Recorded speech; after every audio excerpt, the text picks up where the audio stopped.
하나님 주시는 말씀 같이 보겠습니다. 오늘 창세기 42장 17절에서 23절까지 그리고 33절에서 38절까지 말씀을 제가 읽도록 하겠습니다. 창세기 42장 17절에서 23절, 33절에서 38절까지 말씀입니다. 17절부터 제가 쭉 읽어 내려가도록 하겠습니다. 그들을 다 함께 3일을 가두었더라. 사흘 만에 요셉이 그들에게 이르되 나는 하나님을 경외하노니 너희는 이같이 하여 생명을 보존하라. 너희가 확실한 자들이면 너희 형제 중 한 사람만 그 옥에 갇히게 하고 너희는 곡식을 가지고 가서 너희 집안의 굶주림을 구하고 너희 막내 아우를 내게로 데리고 오라. 그러면 너희 말이 진실함이 되고 너희가 죽지 아니하리라 하니 그들이 그대로 하니라. 그들이 서로 말하되 우리가 아우의 일로 말미암아 범죄하였도다. 그가 우리에게 애걸할 때에 그 마음에 괴로움을 보고도 듣지 아니하였으므로 이 괴로움이 우리에게 임하도다. 르우벤이 그들에게 대답하여 이르되 내가 너희에게 그 아이에 대하여 죄를 짓지 말라고 하지 아니하였더냐. 그래도 너희가 듣지 아니하였느니라. 그러므로 그의 핏값을 치르게 되었도다 하니 그들 사이에 통력을 세웠으므로 그들은 요셉이 듣는 줄을 알지 못하였더라. 33절입니다. 그 땅의 주인인 그 사람이 우리에게 이르되 내가 이같이 하여 너희가 확실한 자들임을 알리니 너희 형제 중에 하나를 내게 두고 양식을 가지고 가서 너희 집안의 굶주림을 구하고 너희 막내 아우를 내게로 데려오라. 그러면 너희가 정탐꾼이 아니요 확실한 자들임을 내가 알고 너희 형제를 너희에게 돌리리니 너희가 이 나라에서 무역하리라 하더이다 하고 각기 자루를 쏟고 본즉 각 사람의 돈뭉치가 그 자루 속에 있는지라. 그들과 그들의 아버지가 돈뭉치를 보고 다 두려워하더니 그들의 아버지 야곱이 그들에게 이르되 너희가 나에게 내 자식들을 잃게 하도다. 요셉도 없어졌고 시므온도 없어졌거늘 베냐민을 또 빼앗아 가고자 하니 이는 다 나를 해롭게 함이로다. 르우벤이 그의 아버지에게 말하여 이르되 내가 그를 아버지께로 데리고 오지 아니하거든 내 두 아들을 죽이소서. 그를 내 손에 맡기소서. 내가 그를 아버지께로 데리고 돌아오리이다. 야곱이 이르되 내 아들은 너희와 함께 내려가지 못하리니 그의 형은 죽고 그만 남았습니다. 만일 너희가 가는 길에서 재난이 그에게 미치면 너희가 내 흰 머리를 슬퍼하며 스올로 내려가게 함이 되리라. 아멘. 여러분 김지하라는 사람을 아십니까? 시인이고 또 작가입니다. 군부 독재 시절에 독재를 비판하는 글들을 많이 써서 저항 시인이라고 하는 별명을 얻었습니다. 몇 년 전에 돌아가셨죠. 그분이 쓰신 시 중에 금관의 예수라고 하는 시가 있습니다. 자, 몇 구절만 제가 읽어 드리겠습니다. 얼어붙은 저 하늘, 얼어붙은 저 벌판, 태양도 빛을 잃어 아 캄캄한 저 가난의 거리. 어디서 왔나 얼굴 여윈 사람들. 무얼 찾아 헤매나 저 눈, 저 메마른 손길. 고향도 없다네 지쳐 몸 눕힐 무덤도 없이 겨울 한복판 버림받았네 버림받았네. 어디 있을까 천국은 어디. 어디 계실까 주님은 어디. 우리 구원하실 그분 어디 계실까. 제가 이 금관의 예수 시를 제가 전체 다 읽지 않고 오늘 설교에 필요한 부분만 제가 이렇게 발췌를 해서 읽었습니다. 자, 이 시는 뒤에 천국은 어디 있냐, 주님은 어디 계시냐, 우리를 구원하시는 그분은 지금 어디 계시냐. 자, 천국도 나오고 주님도 나오지만 사실은 이 시는 신앙의 본질을 논한 글이라기보다는 1970년대, 80년대 군부 독재하에서 불평등과 폭압에 대한 항변의 내용을 담고 있습니다.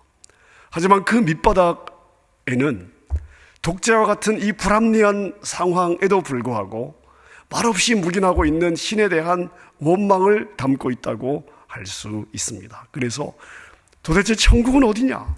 주님 어디 계십니까? 언제 우리를 구원하실랍니까? 이런 의미를 가지고 있는 거죠.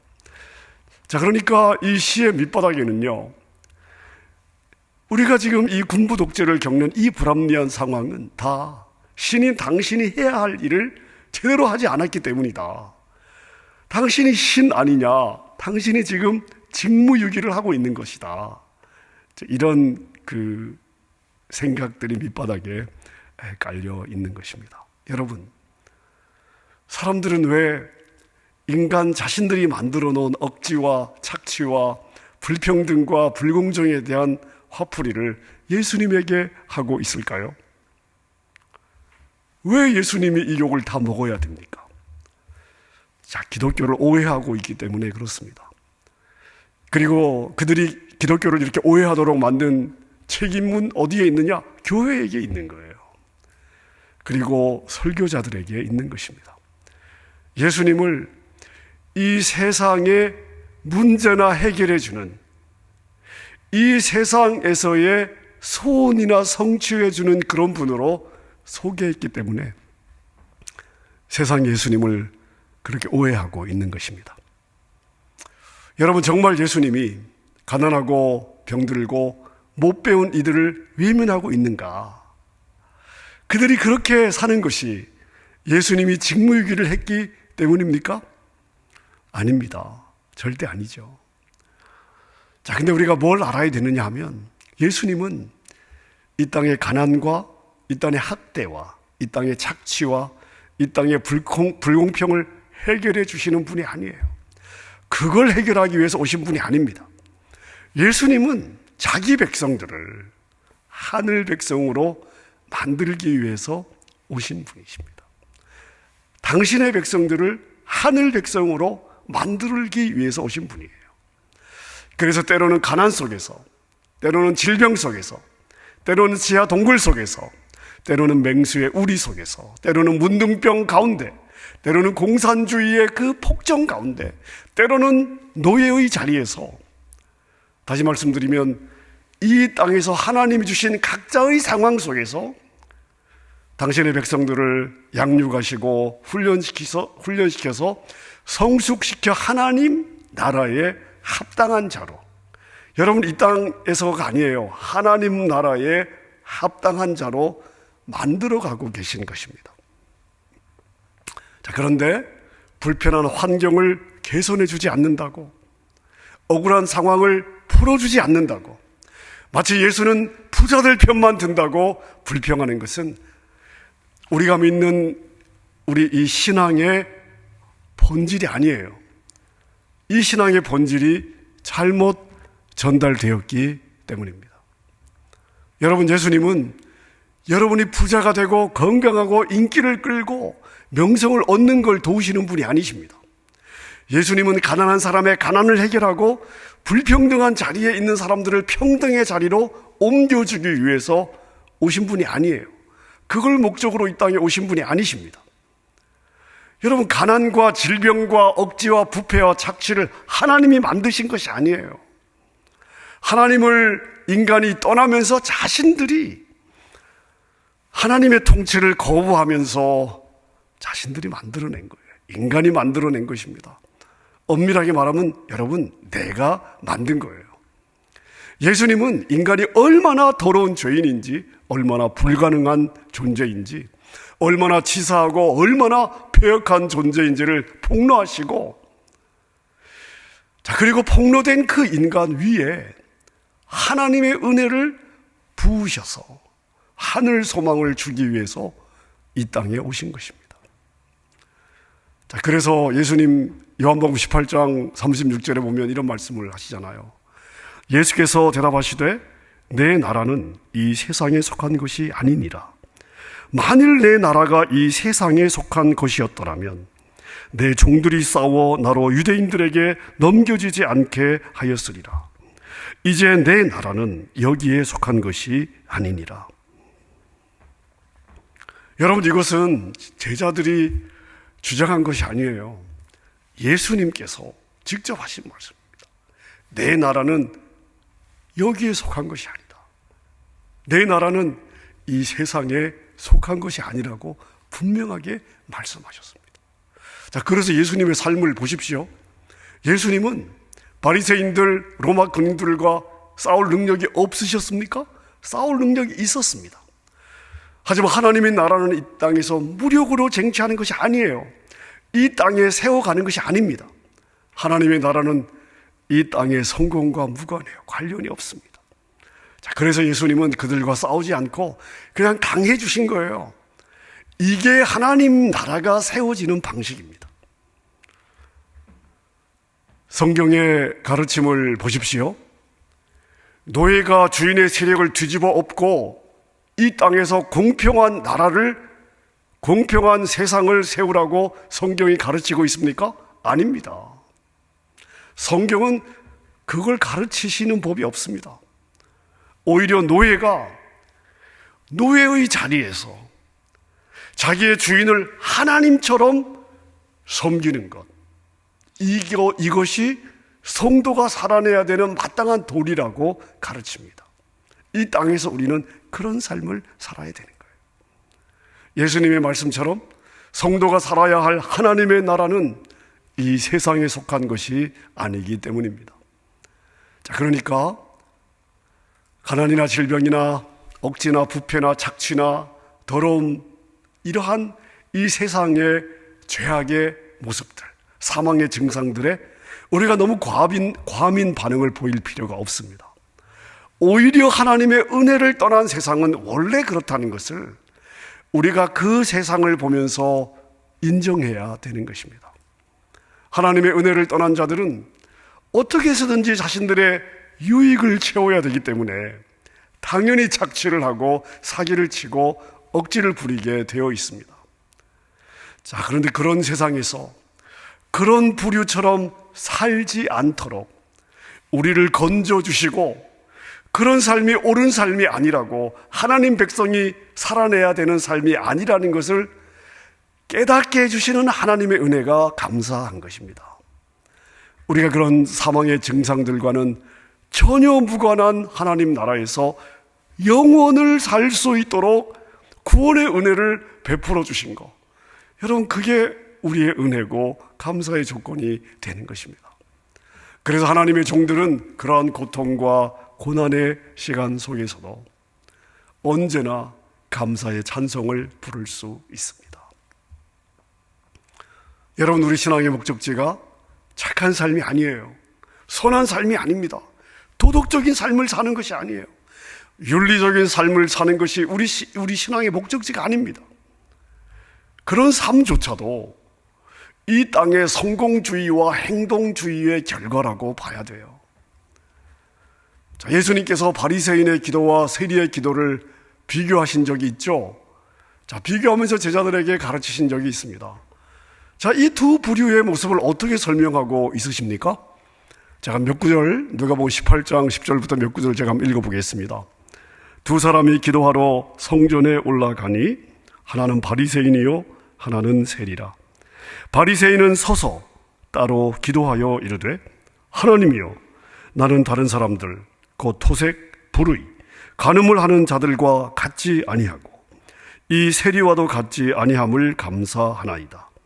나는 일해에 2번씩 금식하고 또 소득의 11조를 드리나이다 하고, 세리는 멀리 서서 감히 눈을 들어 하늘을 쳐다보지도 못하고 다만 가슴을 치며 이르되, 하나님이여 불쌍히 여기소서, 나는 죄인이로소이다 하였느니라. 자, 여러분이 잘 아는 구절입니다. 바리새인의 기도, 세리의 기도를 예수님께서 비교를 하고 있습니다. 여러분 보세요. 바리새인은 일주일에 2번씩 금식했습니다. 다른 사람의 것을 빼앗거나 불의를 저지르거나 간음을 행하는 이런 삶과는 거리가 먼 깨끗하고 순결한 삶을 살고 있습니다.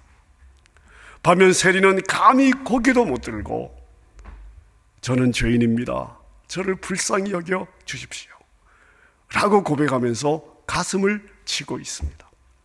바리새인은 그런 세리를 보면서 내가 저런 더러운 세리와 같지 않아서 너무 감사합니다. 자, 그러고 있습니다. 근데 예수님께서 이 두 부류를 어떻게 평가하고 있습니까? 자, 누가복음 18장 14절입니다. 내가 너희에게 이르노니 이에 저 바리새인이 아니고 이 사람 세리가 의롭다 하심을 받고 그의 집으로 내려갔느니라. 무릇 자기를 높이는 자는 낮아지고 자기를 낮추는 자는 높아지리라 하시니라. 여러분, 예수님은요, 자기가 저지른 토색과 불의와 간음을 폭로당하고 그래서 자신의 그 죄악 앞에서 주님, 저는 죄인입니다, 불쌍히 여겨주십시오라고 가슴을 치며 고백하는 세리를 의로운 자라고 말씀하십니다. 이 세리의 고백이 자기 부인의 고백이에요. 그리고 이 자기 부인의 자리에서 자기 자랑과 자기 의와 자기 교만과 자기 주장과는 전혀 무관한 진짜 의로운 삶, 진짜 선한 삶, 진짜 착한 삶이 나오게 되는 것입니다. 여러분, 모든 선한 것은 자기 부인의 자리에서 나오게 되는 것입니다. 자, 근데 예수님께서 이 바리새인과 세리의 이야기를 왜 시작하셨어요? 18장 9절에 보겠습니다. 자기를 의롭다고 믿고 다른 사람을 멸시하는 자들에게 지금 이 비유를 말씀을 하신 거예요. 자기 자신을 의롭다고 생각하는 사람들, 나는 이 정도면 괜찮아, 난 지금 잘 살고 있잖아, 이 정도면 뭐 하나님도 좀 봐주셔야 되는 거 아니야?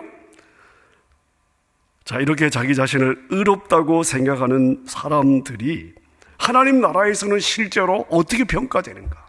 하나님은 그 사람들이 생각하는 대로 평가해 주시는 것이 아니라는 거예요. 자, 그걸 말해주기 위해서 이 비유를 들었다고 기록을 하고 있습니다. 여러분, 우리 성도는요, 나는 이 세상에서 이렇게 착하고 순결하고 고상한 삶을 살고 있습니다 라고 자랑하는 도덕적인 완성의 자리로 달려가는 자들이 아닙니다. 이 세상 정의를 위해서 내 한 몸 불살라 정의로운 사회를 만들겠습니다. 자, 이것도 우리 삶의 바른 목표가 아닙니다. 하나님의 사랑과 은혜와 무관한 모든 행위, 이것은 다 헛된 거예요. 하나님의 은혜와 사랑과 무관하게 얻어지는 모든 부와 명예도 다 헛된 것입니다. 이걸 깨닫는 것이 우리 신앙의 삶이에요. 여러분, 이것이 우리 신앙의 목표 지점인 것입니다. 사실 하나는 인간이 얼마나 불가능한지, 얼마나 추한지, 얼마나 더러운지, 얼마나 소망 없는지를 폭로당하면서 그럼에도 불구하고 그런 나를 하나님께서 무한한 은혜로 덮어주시고 사랑으로 안아주셔서 그분의 열심으로 그분께 합당한 백성으로 완성시켜 주시는 거, 하나님이 이렇게 나를 대우하시는구나. 여러분, 이것을 배워가는 것이 성도의 삶이 되는 것입니다.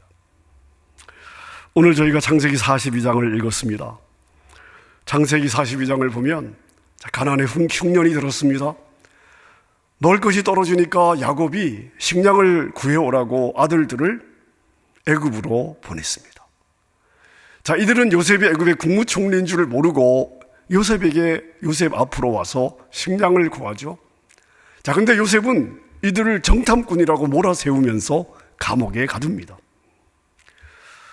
자, 그리고 만약 정탐꾼이 아니라면 너희 막내 동생을 데리고 와라. 자, 그러면서 시므온을 인질로 잡고 볼모로 잡고 형제들을 집으로 보내죠. 자, 집으로 돌아간 형들은 막내인 베냐민을 데리고 가야 되는데 아버지 야곱을 설득할 길이 없습니다. 자, 그런데 42장 이제 끝에까지 가서 보면 식량 다 떨어지고 먹을 거 떨어지고 어쩔 수 없잖아요. 야곱도 할 수 없이 베냐민을 보내게 되죠. 자, 이런 내용들이 42장에 기록이 되어 있습니다. 자, 여러분, 이 42장 내용을 한마디로 말씀을 드린다면 요셉의 형들 그리고 야곱, 이 사람들 아버지와 이 요셉의 형들은요, 앞서 보내진 요셉에 의해서 그들의 죄와 그들 자신의 진짜 실체를 폭로당하고 있는 것입니다. 자신들이 요셉에게 행한 것들이 얼마나 큰 죄인지, 얼마나 추악한 것이었는지를 자신들이 감옥에 갇히면서 자신들이 스스로 지금 경험하고 있는 것입니다. 그리고 사랑하는 아들을 잃으면서까지 죄인들을 구원해 주신 하나님의 마음을 깨닫게 해주기 위해서 베냐민이라는 인물을 가운데 세우고 그를 빼앗아 가버리는 것입니다. 뿐만 아니라 은혜라는 것이 어떤 것인지를 깨닫게 해주기 위해서 그들을 죽음의 직전 상황까지 몰아놓고 거기에서 죽어야 마땅한 자신들의 진짜 정체를 드러나게 하십니다. 요셉이 지금 12지파의 조상이 될 자신의 형들 앞에서 하나님의 역할, 이 재판관의 역할을 하고 있는 거예요. 자, 그들에게 하나님의 언약과 복이 전달되기 위해서는 그들이 먼저 자신들이 누구인지를 알아야 하는 거예요. 자신들이 얼마나 흉악한 죄인인지를 알아야 되는 것입니다.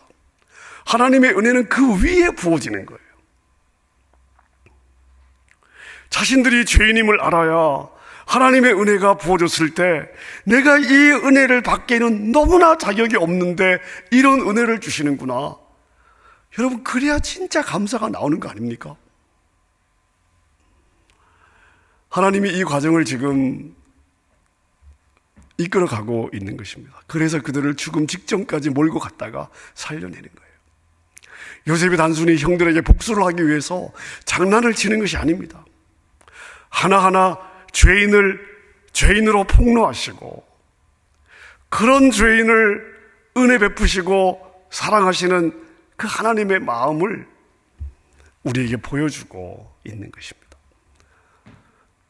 자, 여러분 보기엔 어떠십니까? 지금 하나님께서 여러분의 삶에 개입하셔서 마치 요셉이 형제들의 짐 속에 돈을 자기가 넣어두고도 너 도둑놈이지 라고 묻는 것 같이 여러분의 삶에 도저히 이해할 수 없고 억지스러운 일들이 일어나고 있습니까?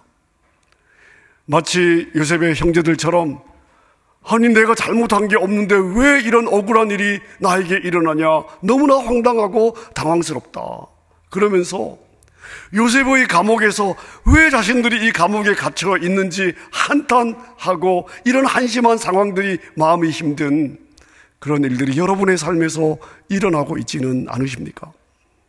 여러분, 이 모든 것들이 다 우리의 죄인됨을 폭로하고 그럼에도 불구하고 우리에게 부어진 하나님의 은혜와 사랑이 얼마나 큰지를 깨닫게 해주기 위한 여러분의 삶을 향한 하나님의 계획이라는 것을 잊지 마시기를 바랍니다. 그리고 그러한 폭로를 통해서 우리를 하나님이 기뻐하시는 자녀로 만드시고 이끄시는 하나님의 열심에, 이게 하나님의 열심이에요. 여러분을 만들어 가시는 하나님의 열심입니다. 여러분을 빚어 가시는 하나님의 열심입니다. 나를 향한 이 하나님의 열심에 우리는 그저 감사해야 될 줄로 믿습니다. 바울 사도가 우리의 부르심에 대해서 고린도전서 1장 보면 이렇게 정리를 해주고 있는데요. 26절부터 제가 몇 구절 한번 읽어보겠습니다. 형제들아, 너희를 부르심을 보라. 육체를 따라 지혜로운 자가 많지 아니하며 능한 자가 많지 아니하며 문벌 좋은 자가 많지 아니하도다. 그러나 하나님께서 세상에 미련한 것들을 택하사 지혜 있는 자들을 부끄럽게 하려 하시고 세상에 약한 것들을 택하사 강한 것들을 부끄럽게 하려 하시며 하나님께서 세상의 천한 것들과 멸시받는 것들과 없는 것들을 택하사 있는 것들을 패하려 하시나니 이는 아무 육체도 하나님 앞에서 자랑하지 못하게 하려 하심이라. 너희는 하나님으로부터 나서 그리스도 예수 안에 있고 예수는 하나님으로부터 나와서 우리에게 지혜와 의로움과 거룩함과 구원함이 되셨으니 기록된 바 자랑하는 자는 주 안에서 자랑하라 함과 같게 하려 함이라. 여러분, 우리가 이 말씀을 보면서 또 이 말씀 앞에서, 우리가 주님 앞에서 본질적으로 우리는 어떠한 존재인가? 우리는 주님 앞에 설 자격이 없는 그런 자라는 것들을 우리가 기억해야 됩니다. 사랑받을 만한 아무런 조건이 나에게 없어요. 하나님으로부터 은혜 받아야 될 조건이 나에게는 하나도 없습니다. 하나님이 나를 주목해야 될 어떤 선한 것도 내 안에는 존재하지 않습니다. 오히려 멸시받아야 마땅한 나는 천한 존재예요. 그런데 하나님은 그런 나를 하나님의 자녀로 삼으시고 이 세상에서 하나님이 사랑해야 할 대상이 나밖에 없는 것처럼 사랑해 주시는 것입니다. 그래서 우리는 하나님의 사랑 앞에서 감격하고 은혜 앞에서 감사만 남아야 되는 존재인 것입니다. 저는 가끔씩 성도님들로부터 이런 질문을 받습니다. 목사님, 제 아들이 신앙생활을 한때 잘했는데 지금은 삶에 좀 여러 가지 좀 충격을 받는 일들 때문에 정신병원에 들어가 있습니다. 내 아들이 발작을 할 때 보면 이건 도저히 사람으로 봐줄 수가 없는데 내 아들도 구원받을 수 있습니까? 또 어떤 분들은 나는 목사님 신앙생활 할 만큼 했습니다. 성경도 알 만큼 알고 교회에서 직분도 있습니다. 자, 근데 술, 담배가 끊어지지 않습니다. 이런 나도 하나님의 자녀라고 말할 수 있습니까? 또 어떤 분들은 이렇게 저에게 질문을 하십니다. 목사님, 평생 신앙생활 잘하셨던 아버님이 치매에 걸리셨는데 지금은 사람도 못 알아볼 뿐만 아니라 성경책만 보이면 갈기갈기 찢습니다. 자, 그런데 이런 아버님도 구원받았다고 말할 수 있겠습니까? 또 어떤 성도님은 저에게 이렇게 물어보십니다. 목사님, 암에 걸린 딸이 정말 구원받았다면 어떻게 하나님이 그토록 신앙생활을 잘하고 이렇게 이쁜 내 딸이 점점 병이 악화되도록 그냥 이렇게 놔둘 수가 있는 것입니까? 자, 여러분은 어떻게 생각하십니까? 여러분, 저는 이런 질문을 받을 때마다 분명하게 저는 말씀드릴 수 있습니다. 네, 구원받았습니다. 구원받았습니다. 구원받을 수 있습니다. 여러분, 세상이 정신병이나 중독이나 치매나 질병으로 우리의 구원 사역을 아무리 세상이 방해한다고 할지라도 하나님은 절대 실패하지 않습니다. 하나님의 사랑 그리고 하나님의 은혜의 크기는, 하나님의 능력의 강함은 정신병이요, 중독이요, 치매요, 그리고 모진 질병, 여러분 이것과 비교할 수 없을 정도로 크십니다. 여러분, 이것이 여러분에게 아멘이 될 수 있기를 바랍니다. 여러분, 사실은요, 정직하게 한번 생각해 보십시다. 사실은요, 그런 문제를 가지고 있는 사람들이 문제가 아니에요. 멀쩡해 보이는 내가 겉은 멀쩡해 보여요. 근데 도무지 말씀을 아는 만큼 살아내지 못해서 여전히 내 안에서 사망의 증상들이 나오고 있다. 그런 내가 더 문제라는 것을 우리가 인식할 수 있어야 합니다. 여러분이 이러한 자신을 깨닫는다면 나 같은 죄인에게 임하신 하나님의 은혜가 얼마나 큰지를 가슴 절절히 절절한 마음으로 고백하게 될 것입니다. 오늘도 죄인된 나의 삶에 하늘의 영이 임하시고 나와 동행하시고 하늘에 복 주시는 하나님의 은혜를 기억하십시다. 그리하여서 날마다 우리의 삶에서 변함없는 감사, 변함없는 찬양, 그리고 겸손한 순종을 주님께 드리는 저와 여러분 될 수 있기를 주님의 이름으로 축원합니다. 이 시간 우리 함께 찬양했으면 좋겠는데요, 우리가 잘 아는 또 여러분들이 좋아하시는 우리 손경민 목사님의 은혜, 이 찬양, 우리 자신의 고백으로 한번 우리 주님께 고백하도록 하겠습니다. 내가 누려왔던 모든 것들이, 내가 지나왔던 모든 시간이, 내가 걸어왔던 모든 순간이 당연한 것 아니라 은혜였소. 아침 해가 뜨고 저녁에 노을, 봄의 꽃향기와 가을의 열매,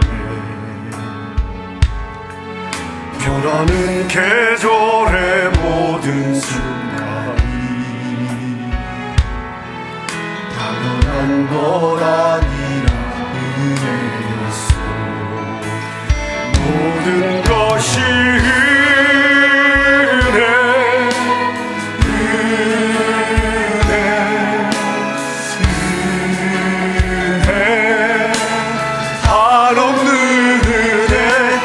삶에 당연한 거 하나도 없었던 것을, 모든 것이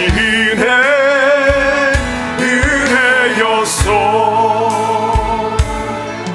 내가 이 땅에 태어나 사는 것, 어린아이 시절과 지금까지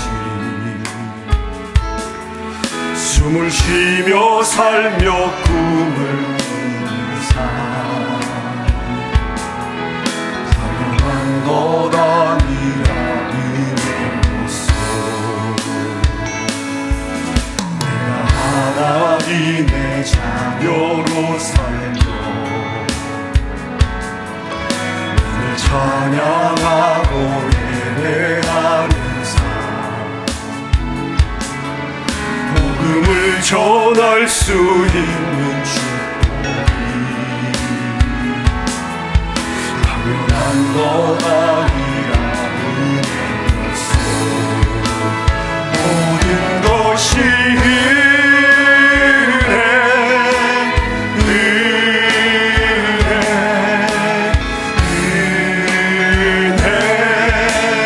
한없는 은혜.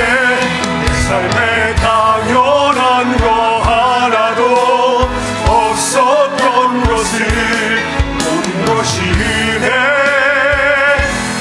은혜였소. 모든 것이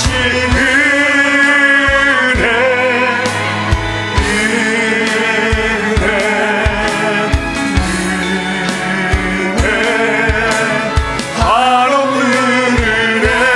내 삶에 당연한 거 하나도 없었던 것을, 모든 것이 은혜. 우리 다시 한번 고백하십시다. 모든 것이 은혜였습니다. 모든 것이 은혜.